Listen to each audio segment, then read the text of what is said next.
ভাত চড়াই আপনার টিকটক করতে গেছে পাশে, টিকটক করতে গেছে। আর এদিকে ঘরে আগুন জ্বলা গেছে।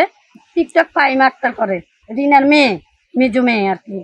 ও বড় ডো করে, মেজো ডো করে, দুনো মেয়ে টিকটক করে, রিনার মেয়ে আর কি। ডালাবাজার এক ঘরেও এরকম পোড়া দিয়েছে, 1.5 লাখ টাকা জরিমানা দিচ্ছে। ওখানেও 1.5 লাখ টাকা জরিমানা দিচ্ছে। একটা চকি, একটা গ্যাসের চুলা বর্তন, আর আপনার একটা রাখছি।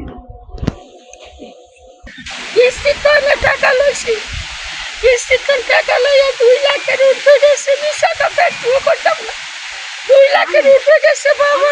এই ঘর করিয়া বাহাতিস। এক্সট্রিম মশার কয়েল প্ল্যান্ট ফাইবার দিয়ে তৈরি, ডেঙ্গু চিকুনগুনিয়া বাহি সহ যে কোনো মশার বিরুদ্ধে দেয় এক্সট্রিম সুরক্ষা। বাহাতিসে 2000 করিয়া দিত।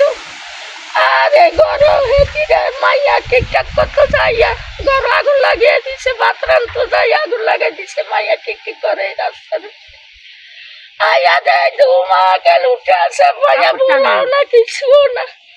আগুনে কাল এই আয়া কাল আগুন নিবাই তাহারি না জানে। ওই ও তখন কাগরে খবর পাইছে, রে তোর আয়া নিবাই ফাঁক ঘর ওই দেখেন স্যার, ওই ফাঁক ঘর রান্ধে না, ঘর রান্ধতো। আসলে যে ডালাবাজার আগে যে বাড়িটা ছিল রিনা, উনি আগেও মনে করেন না যে ওই বাড়িতে আগুন জ্বালাই দিয়েছে, ওখানে 1.5 লাখ টাকা ক্ষতিপূরণ দিয়েছে। আসি এখানে মনে করেন এই অবস্থা, এরা আজকে বিগত 6 মাস ধরে কইতেছে এগুলো বাড়াই দিতে বলি, এরা বাড়ে না।